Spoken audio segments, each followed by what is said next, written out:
एक भी कर्मी का जो भी अपील करेंगे हम सबका टर्मिनेशन वापस लेंगे, किसी के प्रति वाइस नहीं रखेंगे। एक बात ही होगी। मांगों पर जो बात हुई लोगों ने बताया, तो अभी उनका कहना था कि भाई अभी तो हमारी योजना में नियमितीकरण वाला नहीं है, लेकिन फिलहाल हम जो कर सकते हैं वो है अशोक चौधरी समिति की अनुशंसा का लाभ देना, जिसको आप पहले लीजिए, आप पहले सेवा में आइए, फिर इसका लाभ लीजिए।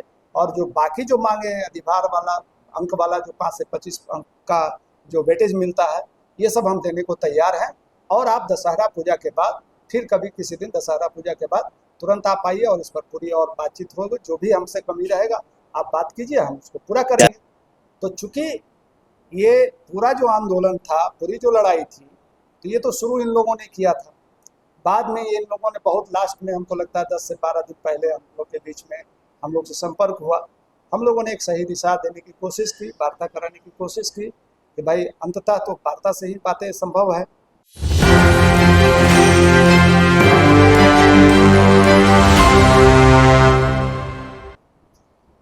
तो सवाल सिर्फ कर्मियों का ही नहीं है, मैंने जो विशेष सर्वेक्षण कर्मी के जो प्रतिनिधि थे वो तो थे ही, हम लोग भी थे, ट्रेड यूनियन से मैं था, रणविजय कुमार, और हमारी पार्टी CPI-ML के 2 सीनियर 3 विधायक, जिसमें विधायक दल के नेता महबूब आलम, उप नेता सतदेव राम जी, और MLC शशि यादव जो स्कीम वर्कर्स के लीडर। उन्होंने साफ साफ हम लोगों ने अंदेशा जताया है कि सवाल ये है कि सब निजी अपील से जाएंगे तो इसमें टारगेट किया जाएगा, ऐसे लोगों को बाहर कर दिया जाएगा जो लीडरशिप में है। ये आप भी जानते हैं, हम लोग भी जानते हैं, ये साफ साफ कहा गया। उन्होंने कहा कि मैं आपको वचन देता हूं, मैं बोल रहा हूं, मुख्य सचिव बोल रहा हूं, एक भी टर्मिनेशन को हम, जितना भी आएगा अपील, हम सबको स्वीकार करेंगे। अगर एक भी नहीं होगा तो आप हमको आकर के कहिएगा। अगर आप लोग को अपने ऊपर विश्वास नहीं है तो बीच में 2-3 विधायक हैं, ये हमको आकर के कहेंगे। इन लोगों के सामने मैं प्रॉमिस कर रहा हूँ कि एक एक लोगों का मैंने जो बर्खास्तगी है वापस हो जाएगा। तो यहाँ पर जब ये मुख्य सचिव बोल रहे हैं तो उनको उनकी बात को विश्वास करना पड़ेगा, क्योंकि सरकार बोल रही है कि भाई हम एक भी आदमी का, एक भी कर्मी का जो भी अपील करेंगे हम सबका टर्मिनेशन वापस लेंगे, किसी के प्रति वाइस नहीं रखेंगे। एक बात ही होगी। मांगों पर जो बात हुई लोगों ने बताया, तो अभी उनका कहना था कि भाई अभी तो हमारी योजना में नियमितीकरण वाला नहीं है, लेकिन फिलहाल हम जो कर सकते हैं वो है अशोक चौधरी समिति की अनुशंसा का लाभ देना, जिसको आप पहले लीजिए, आप पहले सेवा में आइए, फिर इसका लाभ लीजिए। और जो बाकी जो मांगे हैं, अधिभार वाला, अंक वाला, जो 5 से 25 अंक का जो वेटेज मिलता है, ये सब हम देने को तैयार हैं। और आप दशहरा पूजा के बाद, फिर कभी किसी दिन दशहरा पूजा के बाद तुरंत आप आइए और इस पर पूरी और बातचीत होगी। जो भी हमसे कमी रहेगा आप बात कीजिए, हम उसको पूरा करेंगे।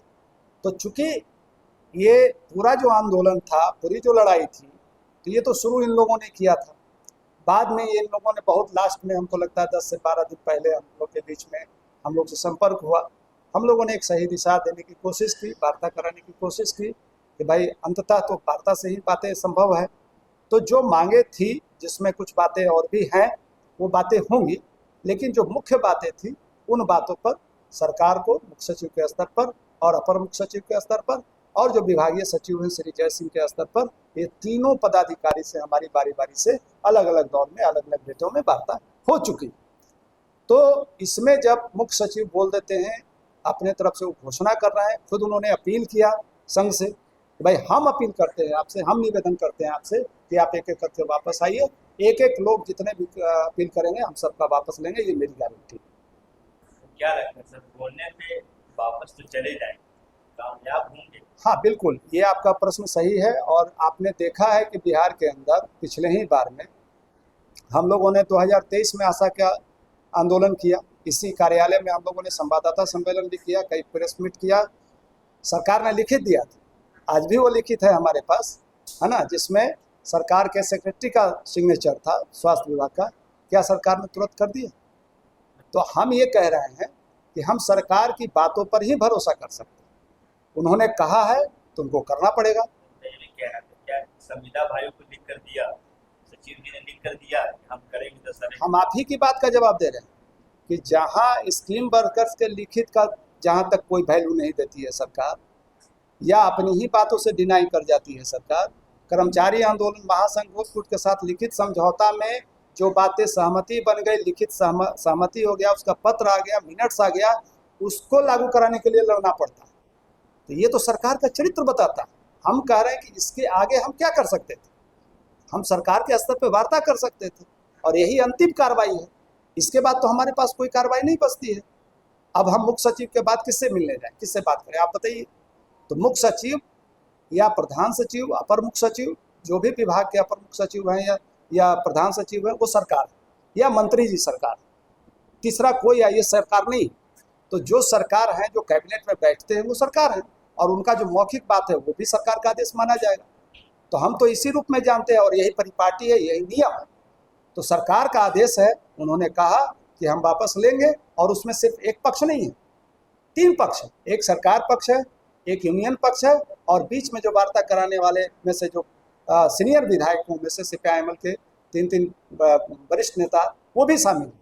और उन्होंने साफ साफ कहा इन लोग के सामने कि भाई आप लोग को अपने ऊपर दिक्कत हो सकता है, इन लोग को लेकर के आइए। अगर आपको दिक्कत लगता है कि हम नहीं करेंगे तो आप इन लोगों को लेकर के आइए, सारे विधायकों को लेकर के आइए, हम बात करेंगे।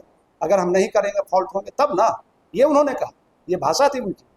तो इसलिए हम माननीय जो हमारे अपर मुख्य सचिव महोदय हैं श्री प्रत्यय अमृत जी से हम ये कहेंगे कि जो उन्होंने वादा किया है, जो भरोसा दिलाया है, उसको टूटने नहीं देंगे। हमको उन पर विश्वास है, भरोसा है। हम उनके साथ पहले भी नेगोशिएशन में गए हैं जब वो हेल्थ में रहे हैं, अभी भी हेल्थ में हैं और आशा को लेकर के, बाकी लोगों को लेकर के हम लोगों ने उनके साथ नेगोशिएशन किया है पहले। तो इसलिए एक विश्वास है कि वो कहे हैं तो जरूर करेंगे। एक बात। दूसरी बात है कि यह सरकार में 2 ट्रेंड खास करके इस दौर में देखा गया। पहला देखा गया कि जब जीविका का आंदोलन पिछले साल हुआ तो एक नेता का अपहरण इस सरकार ने करवाया। नेता को कल सभा होनी है और आज शाम में उनका अपहरण किया गया।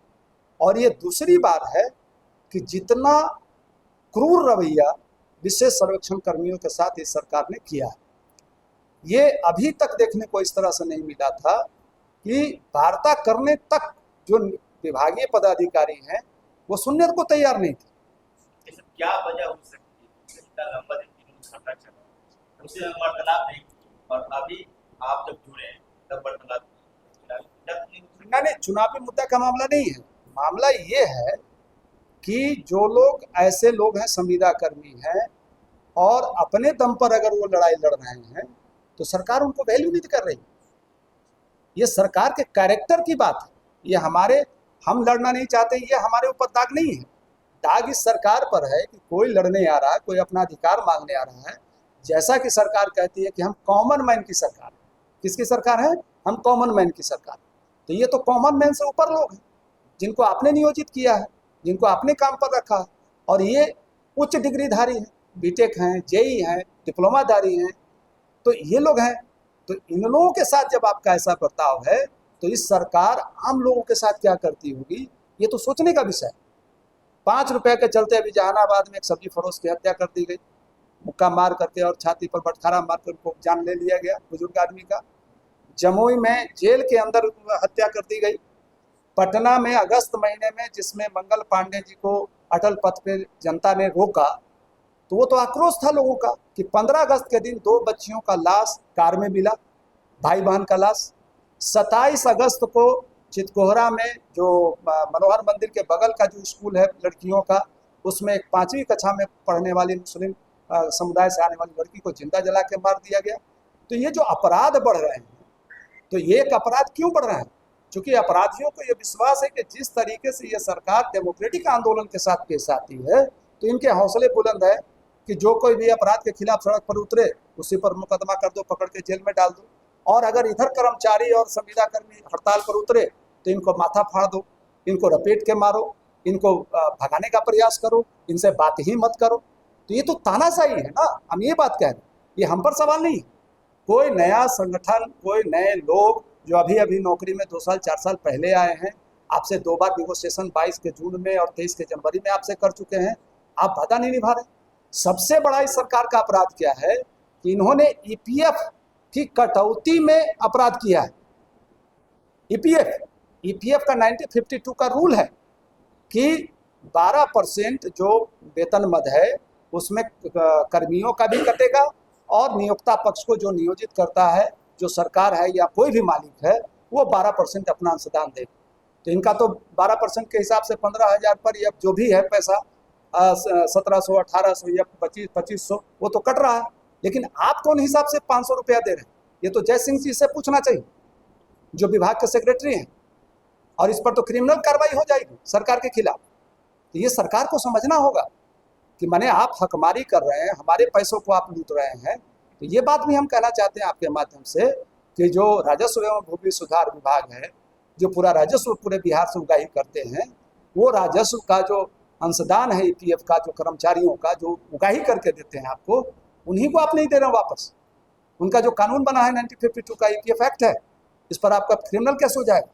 तो हम ये सरकार से कहना चाहते हैं कि सरकार कम से कम इतना तो मोरल बचाए कि उस श्रमिकों का अपना जो अधिकार है, जो कानूनी अधिकार है, उसकी चोरी ना करे। तो एक तरफ वोट चोरी की बात हो रही है, दूसरी तरफ मानदेय चोरी की बात हो रही है, तीसरी तरफ आप अधिकारों की चोरी की बात कर रहे हैं, ईपीएफ चोरी की बात कर रहे हैं। ये काम आप कर रहे हैं, हम कह नहीं रहे, ये कर रहे हैं, ये प्रूफ है। ये इन्हीं के साथ नहीं है, ये इन्हीं के साथ नहीं है, इनके साथ तो एज ए प्रूफ है, हम प्रूव कर दे सकते हैं जी। टोटल बिहार हम ये बात कह रहे हैं। अभी सुप्रीम कोर्ट ने कल या परसों की खबर है कि उनका गटर साफ करने वाला, सुप्रीम कोर्ट के बाहर उस गटर साफ करने वाले मजदूर थे, उस विभाग पर 5 लाख का जुर्माना लगा दिया। ये आपने कैसे नाले में उतार दिया? तो हम कह रहे श्रमिकों के साथ इस देश में कैसा रवैया अपनाया जा रहा है, ये एक बड़ा प्रश्न है, ये तानाशाही है। और अंतिम बात हम कहना चाहेंगे कि जो बातें हुई है वो तो मुख्य सचिव पूरा करेंगे ही, हम लोग फिर से लड़ेंगे। जैसा कि हमारे नेता ने कहा, हमारे पास लड़ने के सिवा कोई दूसरा रास्ता नहीं है, लोकतांत्रिक तरीका हम अपनाएंगे, फिर से नेगोशिएशन करेंगे। लेकिन एक आंदोलन कहीं ना कहीं जाके समाप्त होता है, 36 दिन कम नहीं होते लड़ाई के। और एक अपर अधिकारी से वार्ता हो गई, सरकार के स्तर पर वार्ता हो गई, तो हमारे पास उनकी बात का विश्वास करने के अलावा कोई दूसरा रास्ता नहीं है। अंतिम बात कि यह सरकार से हम मांग करेंगे, और बिहार के जितने भी संविदा कर्मी 10-12 लाख स्कीम वर्कर हैं, आउटसोर्स मानदेय ठेका पर काम करने वाले हैं, हम उनसे अपील करना चाहेंगे कि यह दौर है कि आप सब एकत्रित होइए और बिहार से इसकी शुरुआत किया जाए कि ये जितने भी अस्थायी पदों के विरुद्ध ठेका मानदेय की जो प्रथा है, इसको पूरी तरह समाप्त करो। नियमितीकरण को एक बड़ा एजेंडा इस चुनाव में हम बनाएं। ये नियमितीकरण जो भी सरकार नई बनेगी, जो भी राजनीतिक दल के लोग अपना मैनिफेस्टो जारी करें, वो ठेका मानदेय आउटसोर्स प्रथा को समाप्त करने की घोषणा करें। और जो भी इस पद पर काम कर रहे हैं, ऐसे जितने भी लोग हैं 10 साल से, 12 साल से, 20 साल से, 25 साल से स्कीम वर्कर तक, सभी का स्थायीकरण करें, सरकारी सेवक घोषित करें।